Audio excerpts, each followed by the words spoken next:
निश्चिंत कोइली ब्लॉक प्रशासन पक्षपातिता और मनमुखी कार्य प्रतिवाद रे ब्लॉक सम्मुख में निश्चिंत कोइली ब्लॉक बीजेडी पक्षर गणधारणा और प्रतिवाद सभा आम ओडिशा नवीन ओडिशा योजन आसीथिबा टंका फेरीजिबा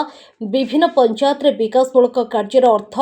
खर्च न होई पड़ी रहिबा प्रतिवाद रे ब्लॉक बीजेडी पक्षर ब्लॉक सम्मुख में गणधारणा और विक्षोभ घटना घटी कटक जिला निश्चिंत कोइली ब्लॉक सम्मुख में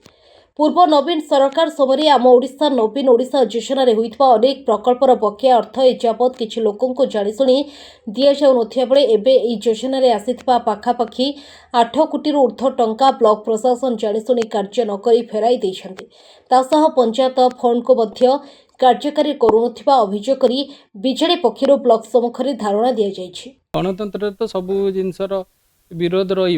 आमर जो कहते जो बिल पत्र सरी आम ओडिशा नवीन ओडिशार गवर्नमेंट चिठी अनुसार जहाँ बकेया अर्थ आम गवर्नमेंट अकाउंट को फेरी जाइए और आम सबू पीआरए मेंबर को सहयोग सब कम कर प्रस्तुत और कम करुचु। देखो आज बहुत बड़ दुर्भाग्यर कथा जे निश्चिंत कोइली ब्लॉक प्रशासन चरम अवहेला निश्चिंत कोइली ब्लॉक उन्नतिमूलक कार्य एक रकम ठप होकर पड़ रही। आम ओडिशा नवीन ओडिशा योजन पूर्व सरकार समय जो प्रति पंचायत को 50 लाख टंका लेखा अनुदान राशि आसीला से टंकार विभिन्न पंचायत उन्नयनमूलक कार्य सब होती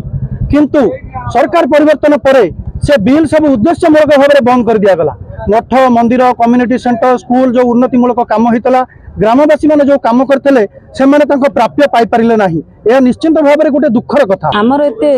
दुर्भाग्यवशत जे मु कहू चाहूँगी आम ब्लॉक जो आम ओडिशा नवीन ओडिशा जो